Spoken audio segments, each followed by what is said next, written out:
Donnie and Dolly, the team is supported by ableauctions.ca. Closing your business? We can help.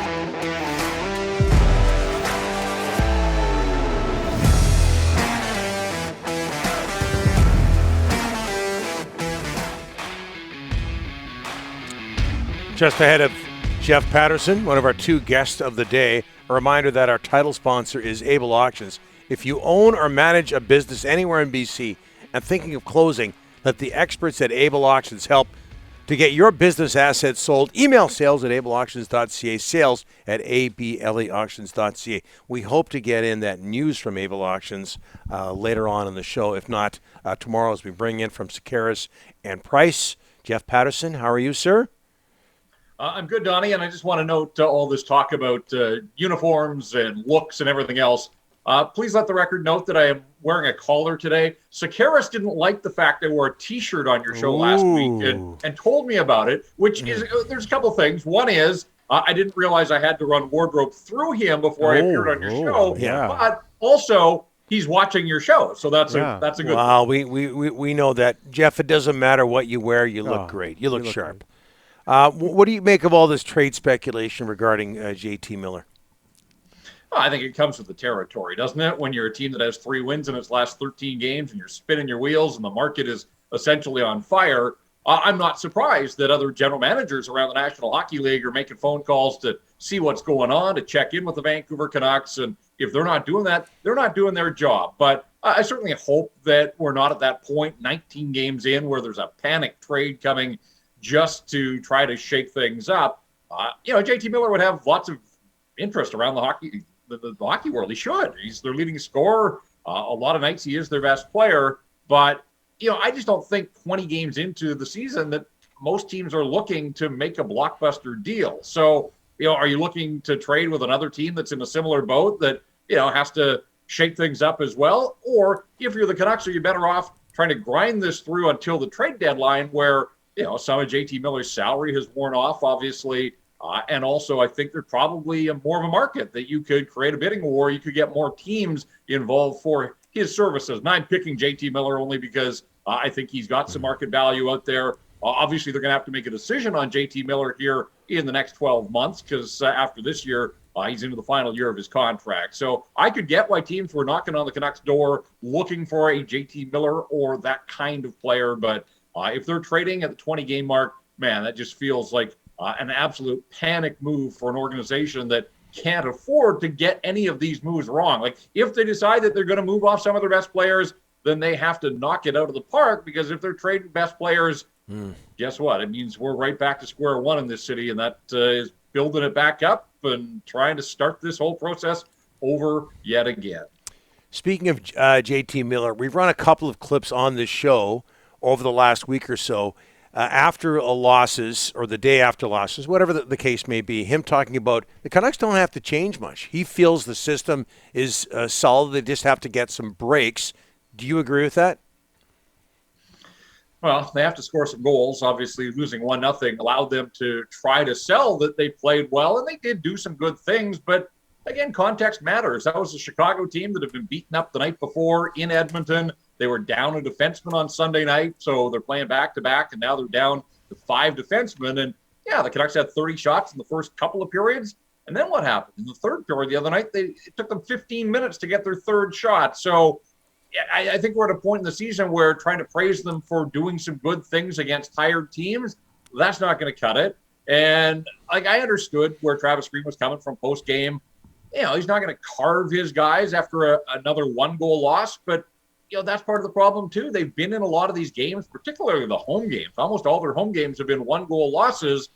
Are they in those games, or does that tell you that they're just not quite good enough? Obviously, they got the barn doors blown off them on that last 3-game road trip, and they have to be hoping that this road trip goes a little bit smoother. But they have been close and in a lot of those games played at Rogers Arena, but those are the ones that are just begging for your best players to score a goal, to do something, as I like to say. And you think if Elias Pettersson had a few more points along the way, or Bo Horvat, or Brock Besser, and the list is getting longer by the day, it feels, they'd probably have a few more wins, and maybe the conversation would be different, and maybe the temperature around this team would be a little bit lower. So, yeah, you're in these close games, but that's where you need your best players to step up and be difference makers. And that hasn't happened nearly enough in the 19 games they've played so far this season. Jeff, look ahead of the road trip. Though there are obviously a lot of people in the city that want changes, and obviously the ownership group is being a little bit patient here. Let's be honest. It doesn't look like something would have to be catastrophic for, I think, a change right away. But anyways, look at the road trip. What can they do, and what do they need to do on this trip to come back and have at least the city in a good frame of mind? Yeah, I mean, for some, Rick, that ship's already sailed. But for those that still think that this group can turn it around, I think a bare minimum of 7 points out of the 10, 3-1-1. I would say 4-1, because if they come back 3-2, they would try to tell you that that's a successful road trip, and certainly it's above 500. But 3-2 just doesn't move the needle for me at this point. And really, all it does is burn off 5 more games. Like, they have dug themselves this hole now, and the fact that they are where they are in the standings, and I've looked and then I have to relook. They're 4 points ahead of Arizona. Like, when you think about Arizona and all their struggles and the roster they've got, and they've got the Canucks first round pick from last year as well. Like, when you think of the two teams and their philosophical decisions that they made in the offseason, and the Canucks were sitting 4 points ahead of the Arizona Coyotes, and they both played 19 games. I mean, to me, that's just shocking. But the road trip, it's not an easy one. Pittsburgh has found its game. They're coming off a 3-game win streak in which they've given up 1 goal, and they've got the best penalty killing in the National Hockey League. And, it's not Sidney Crosby and Evgeny Malkin. I mean, Crosby's playing, but he's got 2 points in the 6 games that he's played so far this season. They're getting by. They've sort of, taken a different approach, and Tristan Jarry goes in goal tonight. 2 shutouts in his last 3 games. So it's not going to be easy to generate offense. And I go back to all those Canucks best players, and they really are struggling. And that's another shocking thing to me, that trio of Paterson, Horvat, and Besser, they got 1 point among them in the last 6 games, and that was a power play assist by Elias Pettersson against Winnipeg the other night. No even strength points for those 3 guys in the last 6 games. Come on. They have to be better, and I don't know how this moves forward unless this team gets a whole lot better. But that's the other thing too, guys. They talk about stringing wins together. They reached the 20-game mark of their season tonight. They've won back-to-back games once in Chicago, and they followed it up with a win in Seattle. Tonight they roll into the 20-game mark, and obviously coming off a loss, they're trying to start a new win streak here. But, just this notion that they're going to catch fire and put it all together, there's been nothing in these first 19 games that's indicated that there is consistency in their game individually or as a group. And so the idea of a win streak, they can keep talking about it. But boy, until I see them win 3, 4, 5 in a row, it just feels like such a long shot at this stage. Paterson with Garland and Paterson to start tonight, Jeff. They had a shift or 2 that were really, really good against Chicago. Do you like that move? I do. I mean, Travis Green is still searching here, and he's tried the Lotto line, and they just haven't responded for whatever reason. And JT Miller looks like it's going to be a game-time decision, although the fact that they haven't called up another forward tell me that he's probably healthy enough to give it a go tonight. So it looks like Miller's going to be on a line between Besser and Höglander. But, man, that second period shift, late second period the other night against Chicago, Elias Pettersson and Connor Garland's little game of catch on the sideboards that got the Blackhawks kind of running around a little bit, and then they found Podkolzin, and it was Garland with a perfect pass right through the slot, and Podkolzin driving the net. I think Fleury got a piece of it, but may have got a piece of the post as well. But they were buzzing. They had the Blackhawks' heads on a swivel on that shift. So, again, Travis Green's just looking for a spark right now. It's a combo that he saw the other night. He must have seen something that he liked there, so he goes back to them. But, guys, it's Bo Horvat and Tanner Pearson. For all the different combinations that Travis Green tries all season, he keeps those 2 guys together. We talked about Horvat's struggles. 1 goal in a dozen games for Bo Horvat. He's a better player than that. But Tanner Pearson has 2 goals.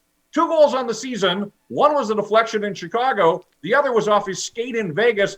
He's 20 games into this thing. He has not beat a National Hockey League goaltender with a shot this season. You got to go back to last year to find the last time that Tanner Pearson took a shot that beat an NHL goaltender. Top 6 minutes, power play time. Yeah. How is that possible? And a new contract. He did hit the post the other day against the Chicago, but bottom line, he hit the post. Jeff, thanks for this. Appreciate it.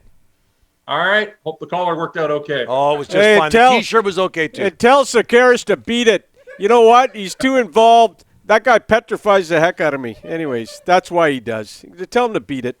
Thanks, Jeff. Thanks, guys.